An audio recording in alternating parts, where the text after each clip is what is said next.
That's the final super chat that I see right now. That's going to allow us to now transition into our 53-man roster projection here on the Louie T Network. But before we do that, I want to first push this merch your way. This is just some of the items you can get on the website. If you haven't had a chance to check it out, there's a lot of merch that you don't see here available on the website. But go check out the Louie T Network website. Go check out the Print Champs. Those links are down below in the description. A lot of great merch, and as people have talked about tonight, it's great quality quality in terms of the merch. So I've received a few items myself, really pleased with the way the product has turned out, and I think you will be as well. So if you haven't had a chance, make sure you're checking out the merch. Shop it on the website. Shop it down below in the comments or the description. And, help support the Louie T Network. All right. If you get an opportunity, this is how you can definitely help support the Louie T Network. So, and also don't forget that we have the exclusive Washington election shirts, the Red Wolves shirts. I just got mine, so you're going to start seeing me wear that quite a bit on this program. So look forward to seeing me sporting a lot of black. It's not because I'm dressed in all black like the Omen. It's because I want to be able to bless the program with my merch. So look forward to seeing me wearing that shirt in the near future quite a bit. And I'm going to have other shirts that I'll be wearing on this program as well, so you can see me and see how it looks. So with that being said, let's get to the 53-man roster. And I want to explain a few things before we get into this. This is going to be a lot of fun. I'm looking forward to this. We're going to start with the offense, obviously. And the number at the top that you see, 17 out of 26, the number 17 is in gold. So gold is going to represent that player is perceived to be a lock in my eyes. All right. So the players that are in white are players that I don't think are a lock. The players that are in gold are players that I think are locks to make this football team. So on the offensive side of the football, I've got 26 out of the 53 men on this roster being on the offensive side of the football. And 17 of those 26 players, I believe, are locks. So there are a lot of positions that I think are available that aren't etched in stone on the offensive side of the football. So we'll see what happens. Let's start with the most obvious position on the offensive side of the football. And that, of course, is the quarterback position. We're keeping 3 quarterbacks. All 3 of the quarterbacks are going to make the football team. I think right now, you're going to see a situation where Haskins is your starter. We know that to be the case. Rivera spoke and said that he's not going to give any indication as to who's going to be the backup, the number 2 guy, until game day on the 13th of September, which I think is a great move. But in any event, Kyle Allen is going to be your number 2 quarterback. I mean, he's the guy that knows the offense well. He's the one taking all of the snaps in camp that Dwayne wasn't taking. And so for the most part, Kyle Allen is your 2 and Alex Smith is your 3. And I think they're going to just dress 2 quarterbacks on game day. I don't think Alex Smith is going to be an active participant on most game days, but we will see. But all 3 of these guys are making a football team. This is the easiest position to dissect. All 3 of these quarterbacks are making the football team. You then get to the running back position. I've been a staunch supporter of 5 running backs. I've been on this train the entire offseason. Listening to Ron Rivera talk, I haven't been dissuade in any way, shape, or form. I've looked at a bunch of 53-man roster projections. A lot of people are trimming the running back position down to 4. They either don't think Bryce Love is going to make the team and fear that he's going to be stashed away on IR because he's not fully healthy, or Peyton Barber's not going to make this team.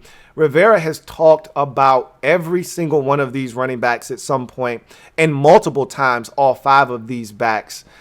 Adrian Peterson definitely making his football team. That's not up for debate. Antonio Gibson as a third-round pick, definitely going to make this football team. They have big plans for him. Same can be said for J.D. McKissic. He was one of the first free agent signees that this team really got excited about, and he fits what Scott Turner wants to do offensively to a T. He's a guy that can catch it out of the backfield. As I mentioned, he's going to be the primary backup for Antonio Gibson. There is a place on this roster for J.D. McKissic. So those three are all locks to make the football team.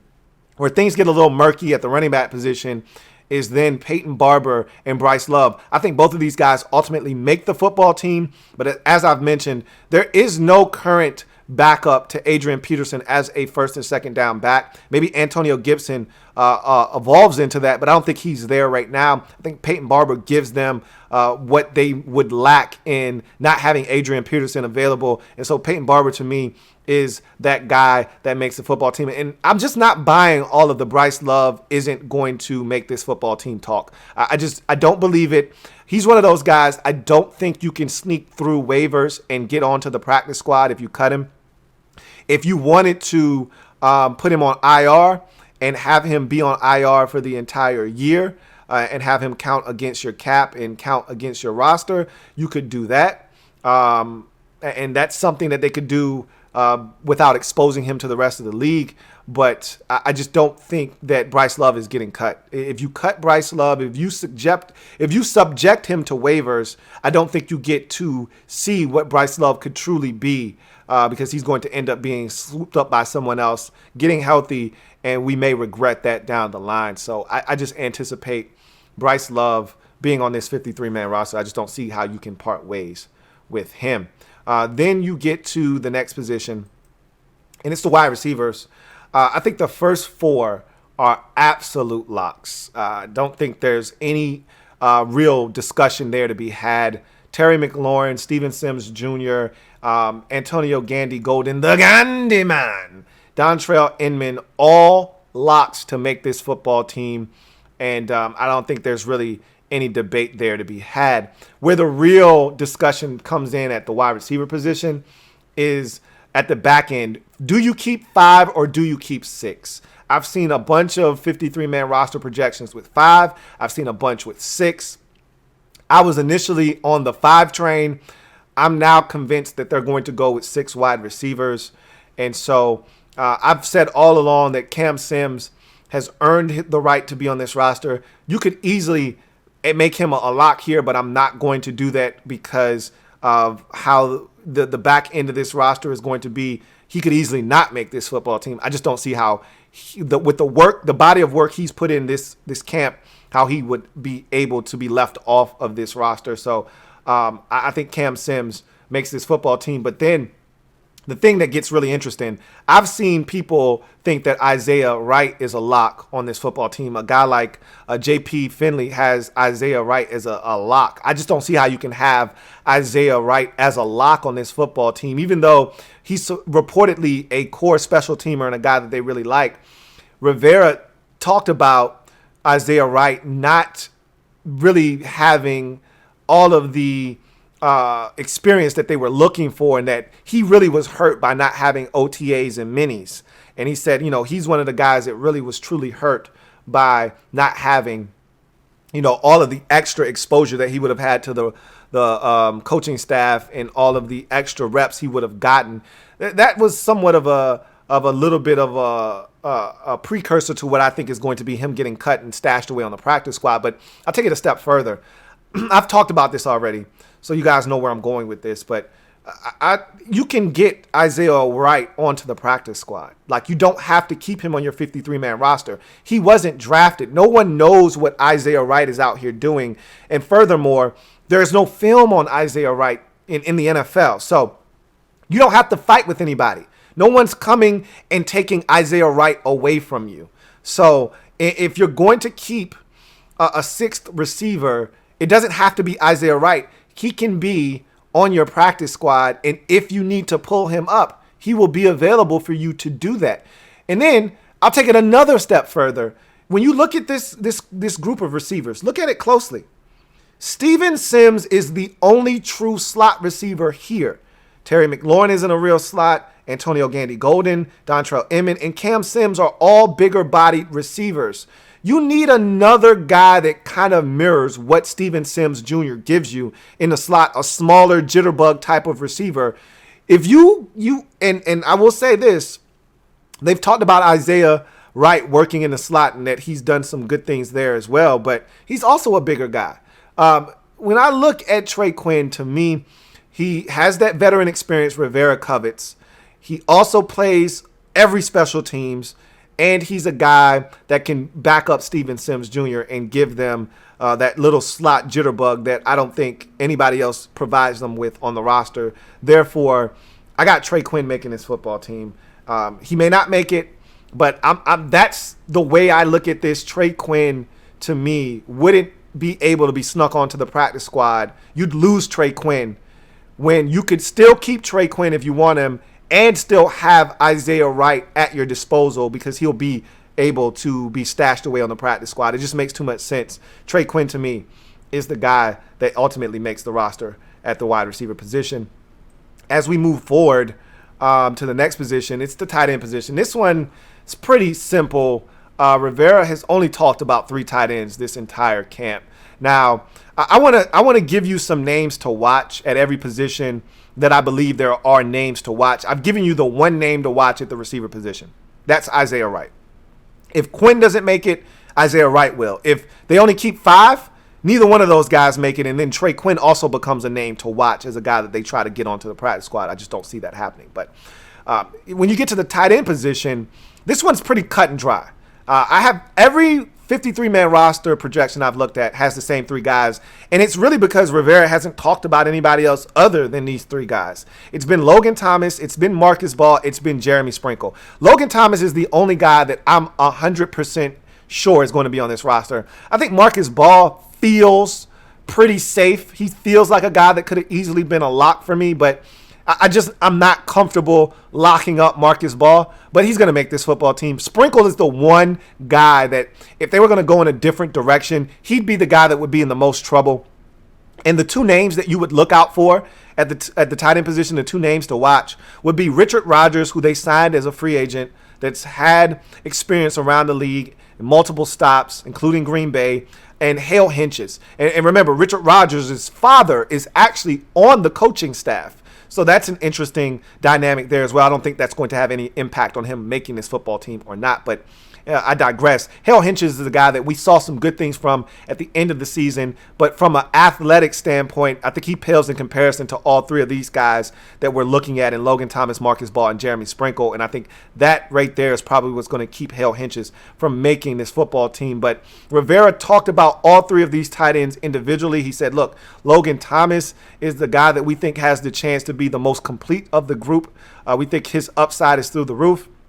Marcus Ball is the best athlete of the group, and Jeremy Sprinkle is the best blocker. He's the biggest guy. Jeremy Sprinkle, don't forget, is 6'5", 265 pounds. He's the biggest tight end that we have on the roster, and it's not even close. He's close to 270 pounds. So Sprinkle is a big guy, and they like that size, that girth that he provides. So I think Sprinkle is your 3rd tight end. As we get to the last position group on the offensive side of the football, it's the offensive line, and Rivera made it abundantly clear that they're going to keep quite a few offensive linemen.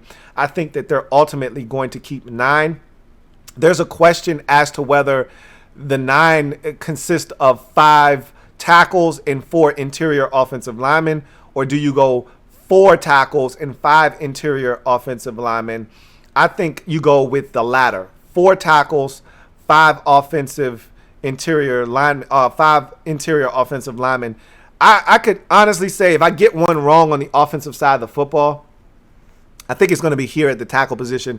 I think Wes Schweitzer could be on the outside looking in, and they could ultimately decide to go with an extra tackle because of Sadiq Charles and his injury situation.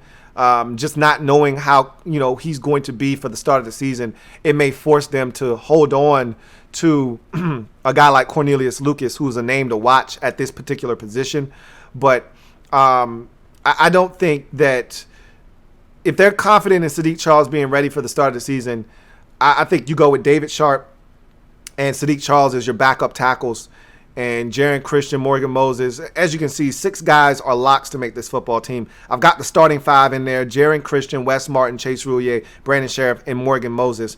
All locks to make this football team. Then you throw in Sadiq Charles as a 4th-round pick. He's not going anywhere despite not playing in camp this entire camp process, not being able to put on the pads and his helmet. However, he's not going anywhere. Too much potential, too much upside. He's making his football team. But when you get to, Wes Schweitzer, David Sharp, who they just acquired. I'm assuming they acquired David Sharp for a reason. They're not going to cut him. So he's as good as on this roster. I probably could have made him a lock, but I decided not to. But he's pretty safe.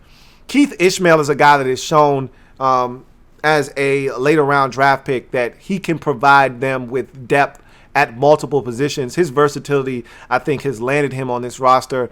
The opportunity that he got with Wes Schweitzer being down for much of camp really helped solidify his spot on the roster as a guy that can play all 3 interior offensive line spots, not just center. So Keith Ishmael has earned his way onto this roster. Wes Schweitzer is a guy that came back towards the end of training camp, and I really think that they look at Wes Schweitzer and say, look, we know what we're getting out of him. He's a veteran. And Rivera said in one of his pressers that Wes Schweitzer is a veteran, and veterans are going to get the benefit of the doubt in a situation where they haven't played a bunch during camp versus a young guy that is out that hasn't played a bunch. And so I think you're going to see a situation here where Wes Schweitzer ends up still making this football team despite not participating in much of camp. And I think they go with 4 tackles, 5 interior offensive linemen. They could easily switch this up, add in Cornelius Lucas, and take away Wes Schweitzer. But I think they're going to ultimately go with Wes Schweitzer and not Cornelius Lucas. Lucas and Ross Piercebaker are the 2 guys that I have as names to watch along the offensive line. Piercebaker is a guy that's definitely going to be on the practice squad. I think another guy that they're also going to put on the practice squad is Timon Paris. That's another guy that I think they want to continue to take a look at. So I think they're going to have a bunch of and Rivera said, we're going to have a bunch of players between the active roster and the practice squad along the offensive line. So expect them to go heavy offensive line, which means they're keeping 9. Whether I've got the right 9 or not, I've got at least 7 out of the at least 8 out of the 9 right. But whether they keep Wes Schweitzer or add a 10th offensive lineman, which I just don't see happening. But I've got at least 8 out of the 9 right. Keith Ishmael and David Sharp are going to be on this team. Wes Schweitzer is the one guy that ultimately could find himself on the outside looking in as we proceed now. So that's the offense. As you can see, 17 guys out of the 26 are locks to make this football team. Really, you could up that total to probably around 19 because I think Marcus Ball and David Sharp are going to make this football team.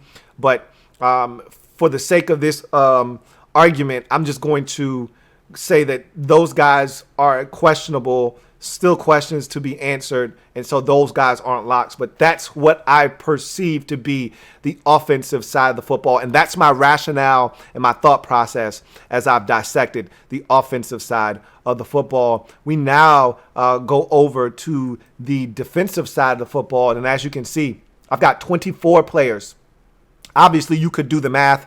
If I had 26 guys making the football team from the offensive side, that only left 24 roster spots for the defense because you still need 3 spots for your specialists. So 24 defensive players, 21 of them I have as locks. So the defense is a lot more fixed and a lot more settled. We feel a lot more confident on the defensive side of the football, and we have a much stronger idea of what the team is looking to accomplish on the defensive side of the football than we do the offensive side. So let's take a look at why we're so confident on this side.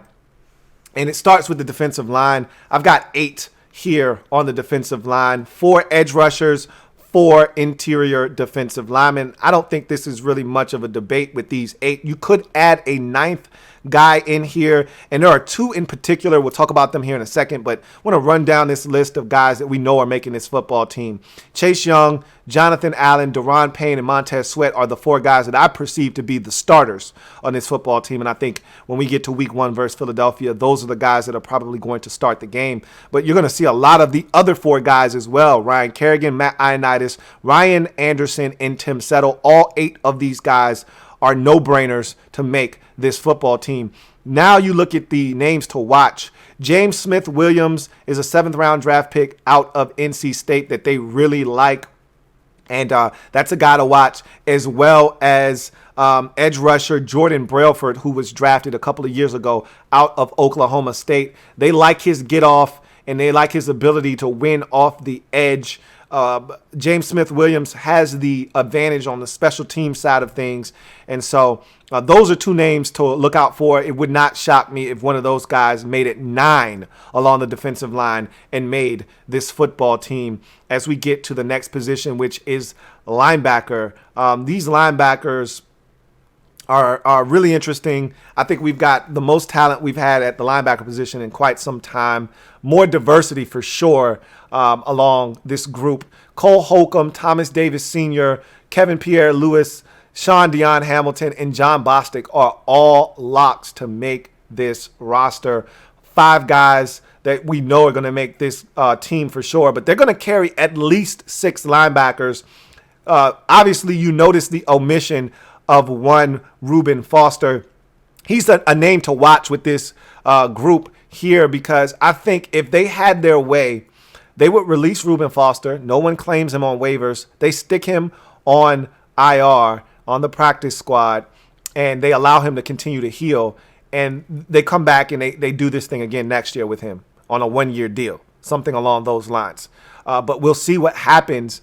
I don't have him making this football team, however. I think, and look, it wouldn't shock me if Reuben Foster makes this team and they put Khaleke Hudson on the practice squad, because they should be able to sneak Khaleke Hudson onto the practice squad. That being said, Reuben Foster is a guy that I don't think they feel like they're going to have to fight over. I don't think they think he's going to get picked up.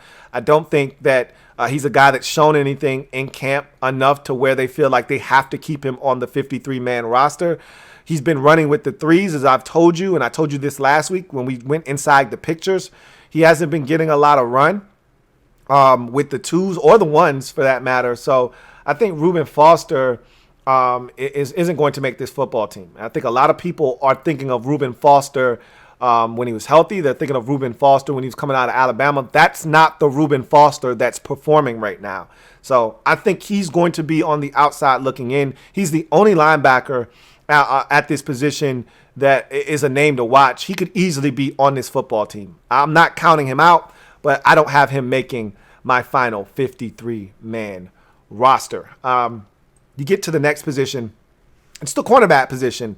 And I think they're going to keep 6 cornerbacks on this football team. They've really been impressed with some of the guys on the back end of this roster that have provided them with some depth. Obviously, you've got 5 guys that I think are locks. Kendall Fuller, Ronald Darby, Fabian Moreau, and Jimmy Moreland are all locks. Greg Stroman is kind of bordering for me as a lock, but I think his performance in camp has put him in a position where it's hard to ignore what he's done. Over the last week and a half, he's led the team in interceptions. I think they like his ball skills. They like his ability. I think Greg Stroman is on this football team. And then I think I heard the DB's coach specifically single out Aaron Colvin as a veteran that they really like. And I've heard Ron Rivera himself go out of his way to mention Aaron Colvin and his veteran presence and his impact on that room. Because of that, Colvin is a guy that can also step in, play some nickel, but a guy that they're really comfortable with as a veteran in what is a really young room of cornerbacks. I think they like Aaron Colvin's veteran presence, and so I think Aaron Colvin makes this football team. As we then get to the safety position, and this one is pretty cut and dry for me. Now, let's go back to the cornerbacks for a second. There are 3 cornerbacks that are names to watch that not going to make this football team. I wouldn't count them out necessarily. Like a Danny Johnson could easily make the football team over Aaron Colvin. But I think that there are three names to watch at the cornerback position. You've got Simeon Thomas, who's a 6'3" corner with length that they love, and they want to continue to watch his growth and development. I think he's on the practice squad. Ryan Lewis is a second-year man out of Pitt that they think has some upside. Wouldn't shock me if he ended up on the practice squad. And Danny Johnson is a guy that made the team last year that is very interesting to this group. And I think they want to see more of Danny Johnson. Again, he wouldn't shock me if he made the football team, but I think he's going to ultimately end up on the practice squad. Now you get to the safeties. Three of these guys are locks. Landon Collins, Troy Apke, DeShazer Everett, all locks to make this football team, if you ask me. Sean Davis is a guy who signed a one-year prove-it deal to come in and potentially start. He's not going to start. Haven't heard a ton about him in camp, but that doesn't mean that they don't like him as depth on this roster. I think he makes this football team, but also make sure you keep tabs on rookie Cameron Curl as a name to watch. If they decide to go 5 safeties, Cameron Curl could easily make this football team. But they could go 4 safeties and decide that Cameron Curl has done enough to make this football team. I'll tell you this. They can get him onto the practice squad, but all it takes is one team out there that liked Cameron Curl as a 7th-round pick, and they could poach him. I don't know if Sean Davis is on the chopping block or not. I don't think he is. I think they want that depth and that veteran presence of a Sean Davis on the football team. But do not discount Cameron Curl potentially making this football team. He's got a shot. I'm not going to discount him, but I do not have him making, again, in this unique year where there are plenty of opportunities to sneak young players onto the practice squad because teams haven't been able to see them in the preseason. I think Cameron Curl is a guy that they'll feel pretty good about sneaking on to the practice squad and getting him some more experience there. But I got a curveball for you guys that I'm going to throw at you. Here it comes. So I had Stroman as a lock to make this roster. I changed my mind. I went back and forth on this about 15 times before settling in on what I ultimately deemed to be a curveball. I got Aaron Colvin as a lock, as a veteran that they really like. And I think that he's going to make this football team. Rivera, in one of his recent pressers, went out of his way to talk about the cornerback position, and he named 5 guys. He didn't have to name 5 guys, but he specifically named 5 guys. And a lot of times when Rivera speaks, and I've told you this from the jump, Rivera is a very transparent guy. He tells you what he feels, and he's sort of disclosing how he feels about some of these players on his football team as he speaks. And I'm going to tell you right now, he went out of his way and he mentioned 5 guys. He mentioned Fuller, Darby, Moreau, Moreland, and Colvin. He did not mention Greg Stroman. Now, they may appreciate what Greg Stroman has done in camp, but I think they look at Stroman and they think that this is a guy that they could potentially sneak onto the practice squad. And in a pinch, if they need to, they can pull him up.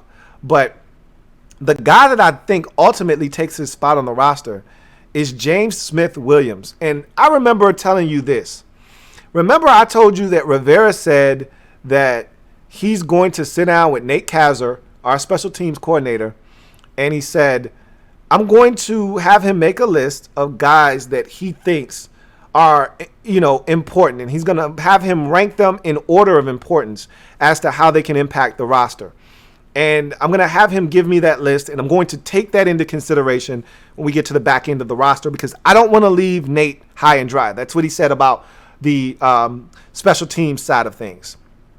James Smith-Williams is a guy that when you listen to people like Nick Sundberg talk, and I listened to Sundberg talk the other day on a podcast, on the Washington Talk podcast, and he said, I'm going to tell you right now, James Smith-Williams is super smart, which we all knew that. Remember, we talked about how smart this guy was coming in as a draft pick.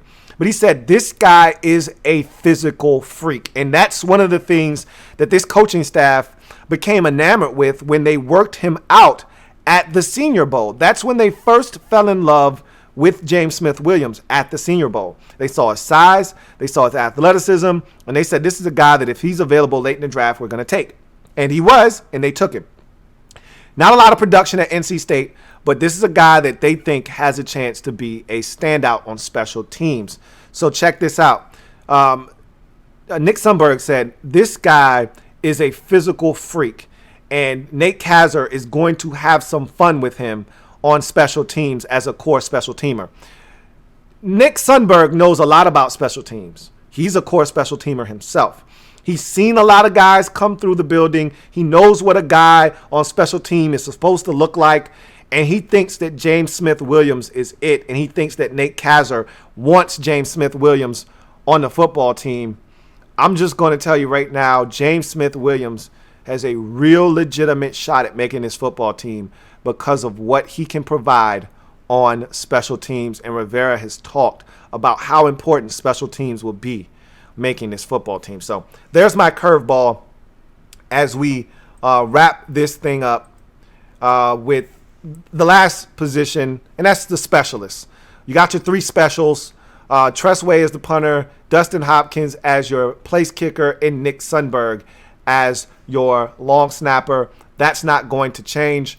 And so that puts you at a grand total of 26 players on offense, 24 players on defense, 3 players on specials for a grand total of 53 guys. So there you have it. That is my 53-man roster. I feel really good about that semblance of talent there. I think they're going to be looking at some positions. And, you know, if we could go back for a second to a couple of positions. And I want to go back to tight end because someone had asked a question earlier, and I want to elaborate on it. So when you look at the tight end position, and we can have all of the positions up so you can see everybody on offense.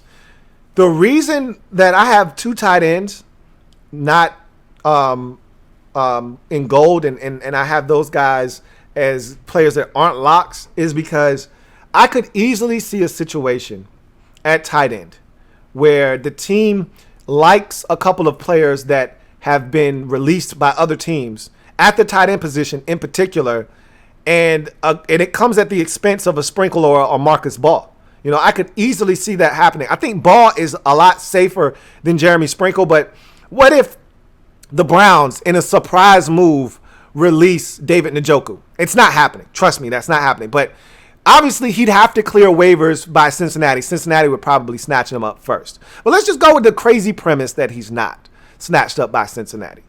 We'd put in a waiver claim for him, and he'd be a Washington football team member.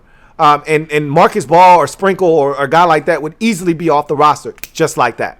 You know, and to a lesser degree, there will be other tight ends around the league. To me, one of the positions in the league where it's easy to unearth a gem off of another team is tight end. I mean, every year I look at the Kansas City Chiefs roster and I say, they got 3 or 4 dudes that would be starting on our team.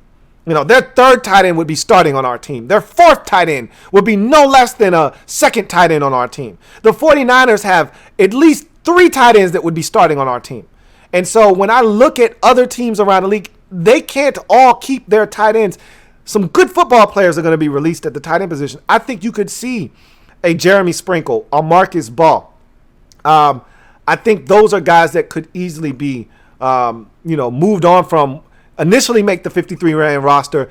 Other teams cut players, and then they find 2 or 3 players that they like, and they bring those guys in, and all of a sudden Marcus Ball is on your practice squad, Jeremy Sprinkle on your practice squad. So that's a position that I think they're looking at. And same with the offensive line. I wouldn't be shocked if they go looking through the scrap heap and find something that they like there as well. I think on the defensive side, though, I think they're pretty content with what they have. I don't expect them to really be looking around, but linebacker is an intriguing position there. I could see them looking at the linebacker position if someone has a surprise release or a player that they really liked in college football 2 years ago or last year and they get cut. I could see Kyle Smith, coercing Ron Rivera and company to pull the trigger on a guy similar to David Sharp. That was Kyle Smith pretty much coming to Ron Rivera and saying, hey, look, this is a guy that, I got a positive report on. Watched him last year. He got a few starts last year. The back end of the season, thought he played well and showed well in those opportunities. And so this is a guy that I think can come in and help us. And Vegas is kind of down on him. I think we can get him for relatively cheap. And so they did. They pulled the trigger. So wouldn't be shocked there. Louie.